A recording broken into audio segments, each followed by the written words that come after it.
Hi friends, வணக்கம். Welcome to our channel. இன்றைக்கி நம்ம புதினா சட்னி எப்படி செய்கிறதுன்னு பார்க்கலாம். இந்த முறையில் நீங்கள் புதினா சட்னி செஞ்சீங்கன்னா ரொம்ப டேஸ்டியாக இருக்கும். எல்லோரும் விரும்பி சாப்பிடுவாங்க. உடனே இட்லி சட்னி எல்லாமே காலி ஆயிரும். வாங்க வீடியோக்குள்ளே போகலாம். நான் ஒரு கடாய் அடுப்பில் வச்சுருக்கேன். அதில் 2 டேபிள் ஸ்பூன் அளவு நல்லெண்ணெய் சேர்த்துருக்கேன். எண்ணெய் நல்லா காஞ்சதுக்கு பிறகு 1 டேபிள் ஸ்பூன் உளுந்து சேர்த்துக்கலாம். அது கூடவே ஒரு அரை டீஸ்பூன் அளவு ஜீரகம் சேர்த்துக்கிறேன். இப்போ ரெண்டையும் சேர்த்து நல்லா வதக்கிக்கலாம். இப்போ இந்த ஜீரகம்லாம் நம்ம சேர்த்து செய்கிறதுனால நல்லா டேஸ்டியாக இருக்கும் இந்த சட்னி.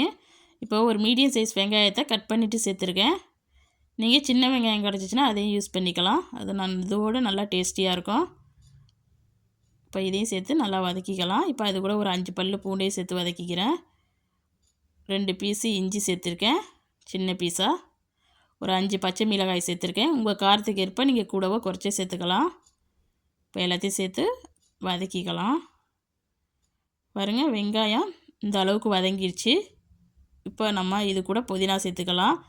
நான் நம்ம தோட்டத்துலேருந்து பறித்த புதினாவில் 2 கைப்பிடி அளவு சேர்த்துருக்கேன்.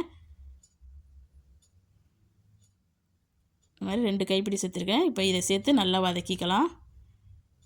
பாருங்கள், புதினா இந்த மாதிரி இந்த அளவுக்கு வதங்கணும். இப்போ நல்லா வதங்கிடுச்சு. இப்போ அடுப்பை ஆஃப் பண்ணிடலாம். இப்போ இதை ஆற விட்டுறலாம். இந்த அளவுக்கு வந்த உடனே அடுப்பை ஆஃப் பண்ணிட்டு ஆற விட்டுருங்க. இப்போ புதினா நல்லா ஆறிடுச்சு.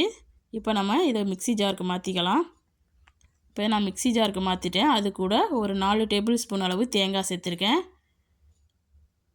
அது கூட ஒரு 1/4 டம்ளர் தண்ணி, தேவையான அளவு உப்பு சேர்த்து நல்லா மூடி நல்லா ஃபைன் பேஸ்ட்டாக அரைச்சி எடுத்துக்குங்க. பாருங்கள், இந்த மாதிரி அரைச்சி எடுத்துக்குங்க. இப்போ இதை ஒரு பவுலுக்கு மாற்றிக்கலாம். இப்போ இதுக்கு ஒரு தாளிப்பு கொடுத்துக்கலாம். 1 டேபிள் ஸ்பூன் அளவு நல்லெண்ணெய் விட்டுக்கிறேன். அது கூட அரை டீஸ்பூன் கடுகு, அரை டேபிள் ஸ்பூன் உளுந்து சேர்த்துருக்கேன்.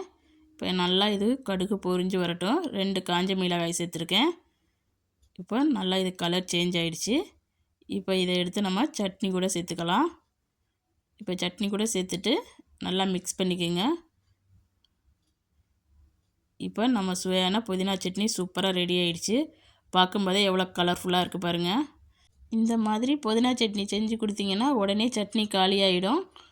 இப்போ இது இட்லி, தோசை, சாதத்துக்கு கூடலாம் வச்சு சாப்பிட்றதுக்கு ரொம்ப டேஸ்டியாக இருக்கும்.